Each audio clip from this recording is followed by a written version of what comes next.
Hello everyone. So this is an Ari, and I've got a list for you today that isn't actually one of my own. It's one of Saber's. So Saber, you've probably heard of. Usually finishes, top few on pro rank, played masters, all that fun stuff. And he tweeted out the other day this lockdown list.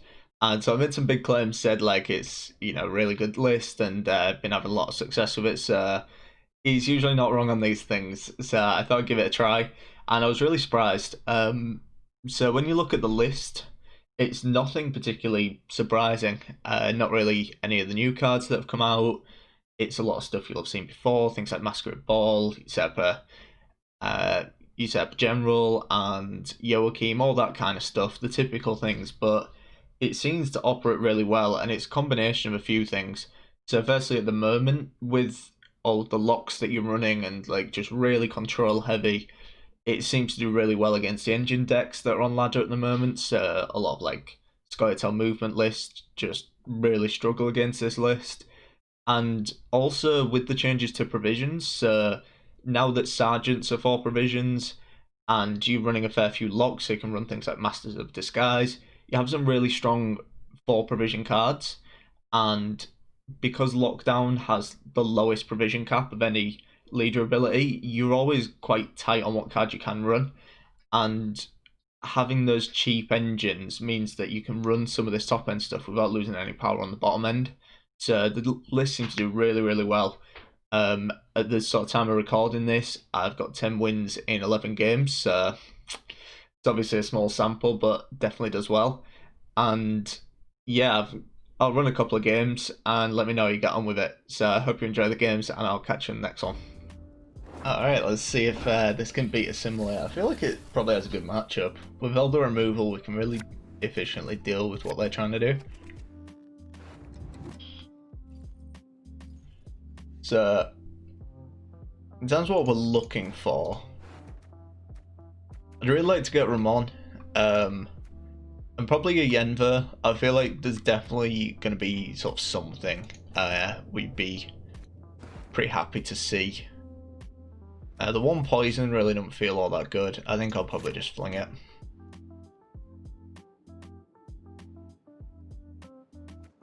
No, I'll just drop that.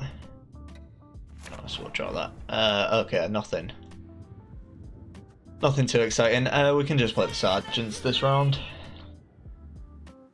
I think that's definitely been a big part of this deck, is sergeants have gone from being like on the cusp of being good, because the problem you always have with 4-power engines is 4 provision removal usually gets rid of it, but with it being 4 provisions, that's not as much of an issue anymore. We don't really need to worry about like locking that yet or anything like that, mainly because they're probably going to look to develop more engines. So we can literally use the damage off collar on this and like crossbowman or something like that if we want to, if we really think this is going to be an issue.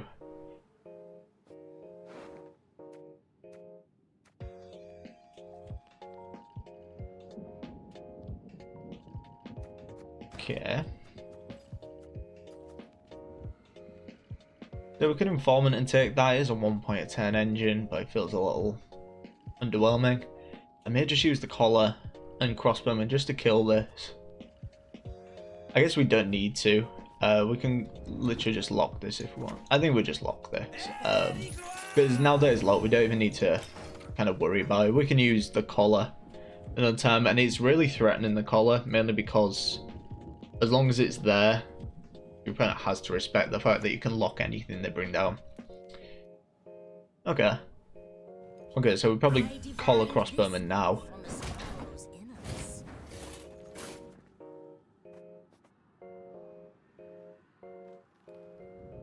We'll probably actually better collar crossbow in one of these two. Just more points. I just don't want to leave it alive. I should have really remembered that the diviners are a thing. I completely forgot about the purifiers, but it's okay. It's not the end of the world. Brathens, yeah.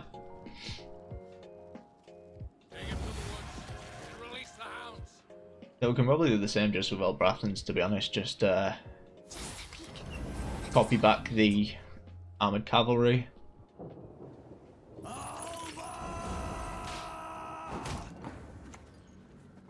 hate nothing more than a creaky door. And probably lock that one. Shame that that ping went there.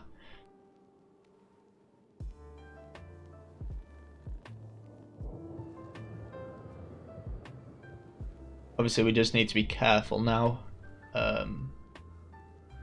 We're in that realm where they can go 2 cards up, and then we have a bit of a bad time. I was fine with doing this because we can just, you know, we can coup de grace or something if we want to. It's really not that big a deal. And that's kind of good. Kind of good. So we could do another armored cavalry and just lock that. That would play for... yeah, there's plenty of points. I think we kind of need to win. Just so we have the option to bleed. Because if we don't, we kind of get bled out a little bit.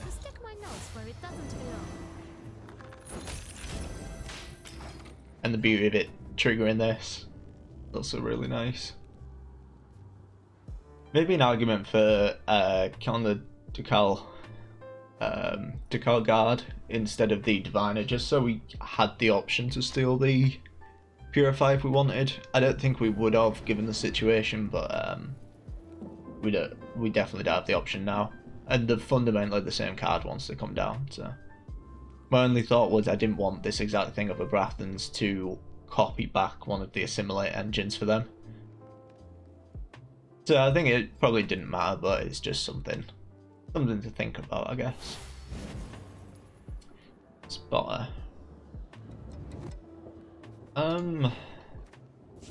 Max is going to be a 7. Okay, a 6.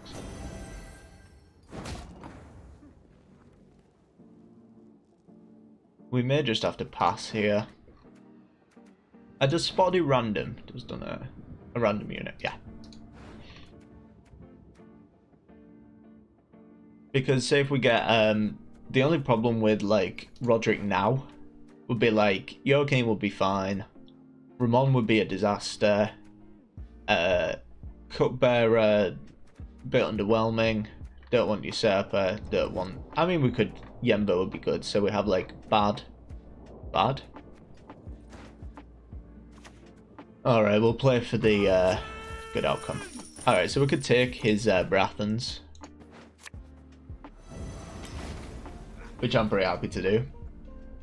Gives us it further down the line.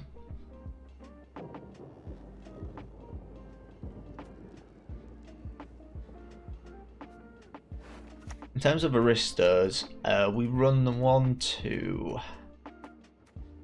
think there's very few aristocrats in this list, so I do just need to be mindful, because I'd need like Joachim and Van Molhem Hunter if I sort of choose to use this now.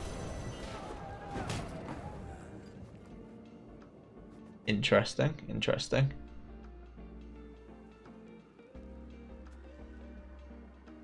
Alright, we'll maybe just have to go for it. Okay. What is it you want? So Brathens could get us in the lock.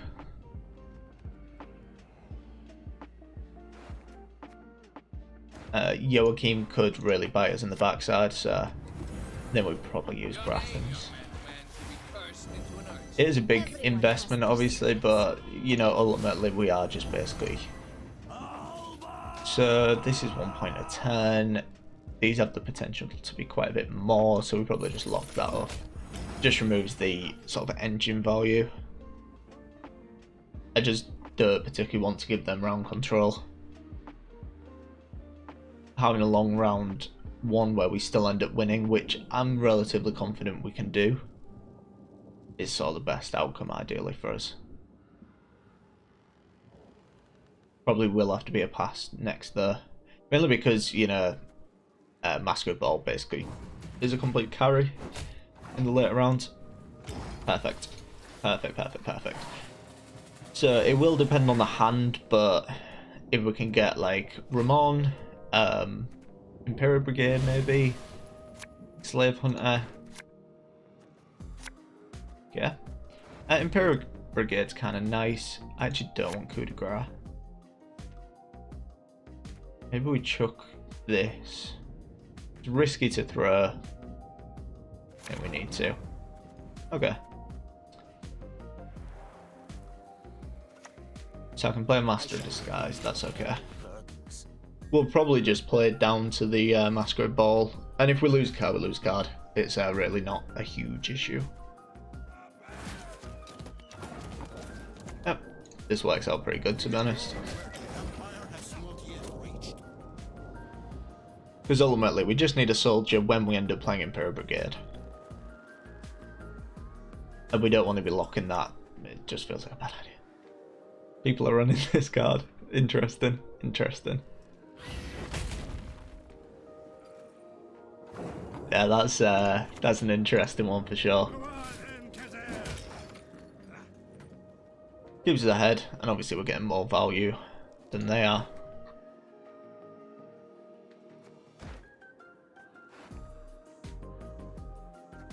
You just have to keep in mind that without Roderick, we lose a bit of consistency when it comes to draws. It looks like they have a pretty strong hand, so it's probably worth just, you know, keep going. Like Shoreleg, I don't imagine we ever get our card back here, but it doesn't really matter a whole lot. It's worth 20 florins. I value getting one of their cards out rather than holding on to it, if that makes sense. Shoot. Right, that is definitely some good information to have. Definitely some good information. This, however, not so nice. Alright, I don't think you can fault me for this one for sure, because I kind of really predicted that one coming out.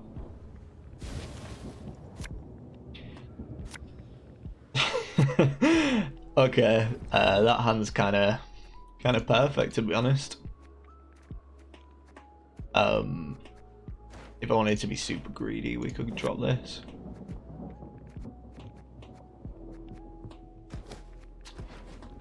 Yeah. Yeah, this hand's kind of good. This hand is kind of good.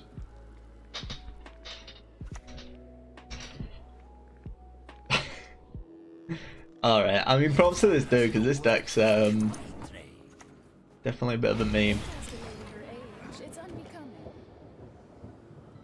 So we'll probably play Joachim just to try and hunt for some poisons, because if we can get rid of this, I mean they probably have the Rune Right in hand. Probably going to play Rune Right now actually, so maybe not.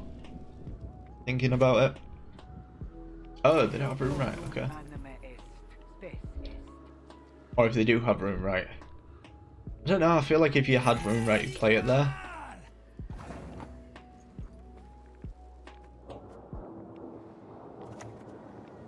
I think I just have to respect this.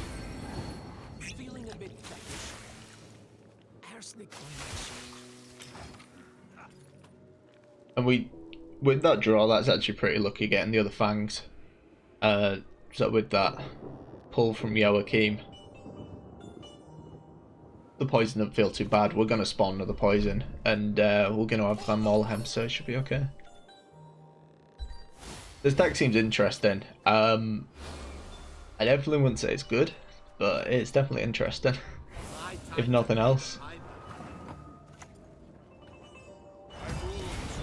Alright. Usual nonsense. And then we'll pull this back, just in case. Just in case.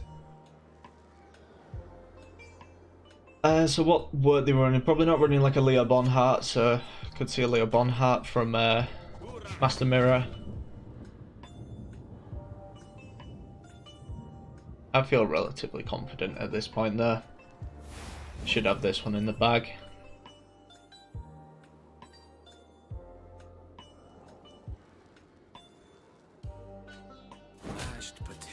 Alright. And that should be it. I mean, it's not a great judge of the deck when someone's playing a Robert, pretty homebrew deck, but no, it's very creative. I like it. Yeah, fair play to the dude. It's nice playing against something a little different. Definitely nice playing against something different. Alright, what season is it again? I haven't seen Patricidal Fury in a bit. I did play some Patricidal Fury. Seems to be pretty strong. It sort of hasn't really lost any of its power, which I wasn't expecting it to. I don't think it's... I definitely wouldn't call it tier 1. But it's still pretty good. In terms of what we want to do here, we don't have any locks. Maybe we do drop this. Just worried about this basically ending up being a whole lot of nothing, but we do have a lock. We have collar, so we could Ramon for a sergeant if we wanted to.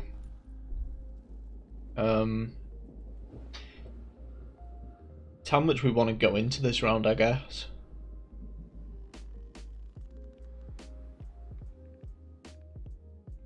I mean, I think so. I think we do. Really, I was considering a few things, like, do we want to Ramon for a crossbowman after we played a sergeant? Do we want, like, 3 sergeants? But thinking about it, you know, it's kind of win-win. We either get a load of removal out round 1, and then Masquerade Ball usually sort of takes it home right at the end, or we win the round quite easily, and then we have round control and we can bleed out some of the good stuff from them. Yeah, I'm basically going to use this as like a bit of a combo. Like, we'll play Master of Disguise when we lock something.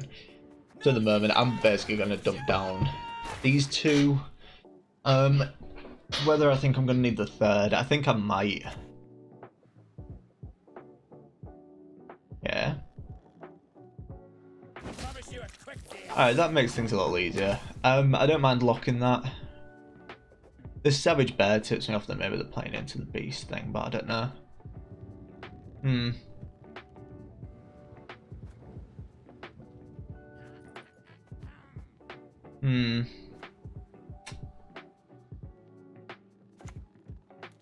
Alright, we'll just do it. We'll just do it. We have a lot of power on the board, so I think we'll be okay. Well, that's fine. Considering that, I think we just want to play this just in case they're playing a second one and the armor will be gone. Just don't want to delay it forever. I feel like these 4P engines are like a big reason why this deck does well at the moment. Oh, they can do that. Misclick. Meant to click there, but my hand.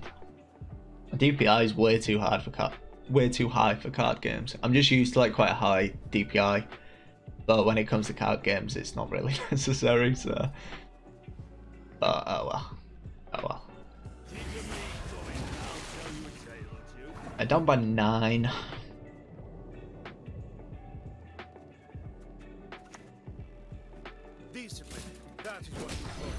Seems good.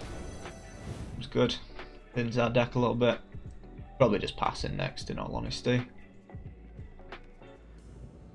But we shall see. You know, because they are down by 19, so we're going to have to see 2 quite big commitments if they want to stay in. So they're still down by 11. Down by 12, because we're going to get the tick on the Slave Master. Is it Slave Master? Master of Disguise. No, I'm thinking of the other card. Yeah, so they're down by like... Well, if they play something, they're going to be down by 13. So they either commit something quite big. So that's 11. 12, 13, 14. Okay. That's fair enough. Fair enough. Probably should have seen that, actually. Should have accounted for that. I'm still feel like I'm adjusting to some of the newer cards at the moment. Because a lot of the time when I'm sort of thinking about what I'm going to play, I'm considering where they can get the points from. And like in that situation, I was, you know, considering cards like Great Sword and things like that. I wasn't even thinking about Bear Witches. But this is what happens early days of a season. I'm a little concerned about the current setup for the deck and current situation in terms of like draws and things like that. So maybe drop that. Okay. It's better. It's better. My concern is just obviously missing Masquerade Ball, but I feel like we're okay. We're doing okay. So if they're gonna push, I feel like we usually go a card up if they push. Okay.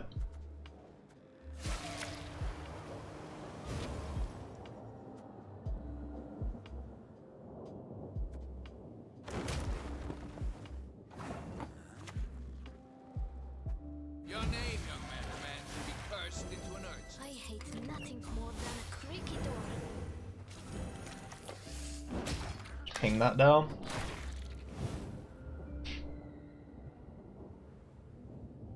Obviously quite nice. That results in like double deploy effects, so double proc on Sergeant. I think that literally is the thing. It's incredible, like the effect that like Portals had on literally the entire game, since basically the reason why Portal had to work the way it was and why so many cards were like 5 provisions was literally so they couldn't be pulled by Portal because they'd be too good if they were. So, what do we want to do here then? What do we want to do here? I think we maybe just get a copy of Informant and we can get a Bear Witcher. My duty? To stick my nose where it doesn't belong. And just kill that. Seems good. Get it with the adrenaline active. Obviously we're missing out a load on a Slave Hunter, but just the way the rounds fell, I guess.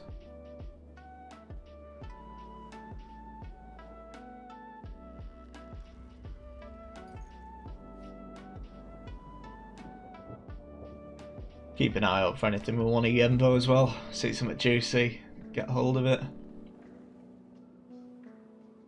Does look like this isn't Warriors, obviously, which is quite nice to see.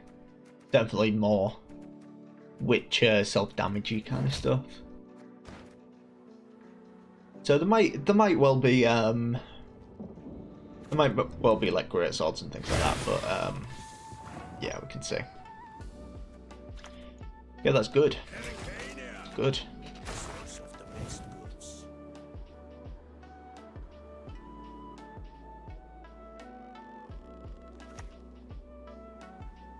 Hemdo, nice. The time has come. I like the look of that. And now we just see if they want to use the last card. Nera, okay. Okay.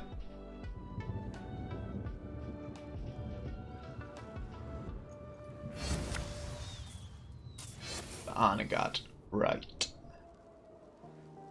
So, so we can't play Surfer, can we?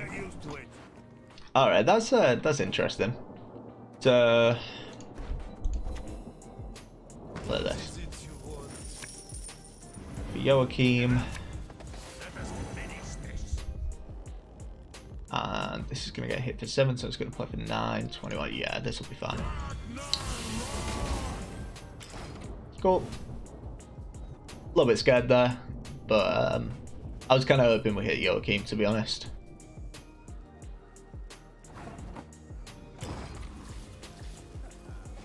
So I should have really explained my thought process there a bit quicker, but I knew we had like obviously a bad outcome with Cupbearer or Masquerade Ball, but Joachim was fine because it was going to pull the top card, which was Hemdall, or Hemdall itself would have been fine. So yeah, that worked out. So don't want that. Don't want that. Okay, so we're not getting We're not getting a ball, but that's okay. My rule will be strong, my rule will be righteous. We can try and use the bleeding to maybe set some up for coup de grace. That might be the best we can hope for.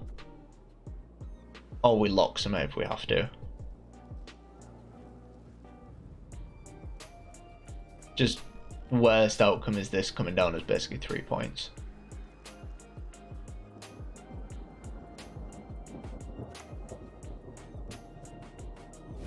Yeah.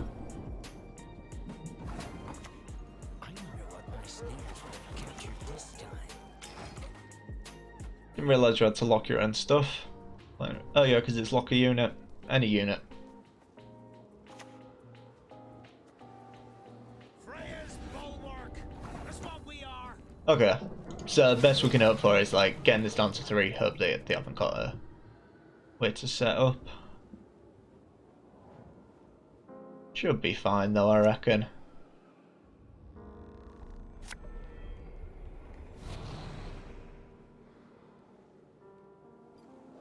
Alright, yeah, that's like 5 points.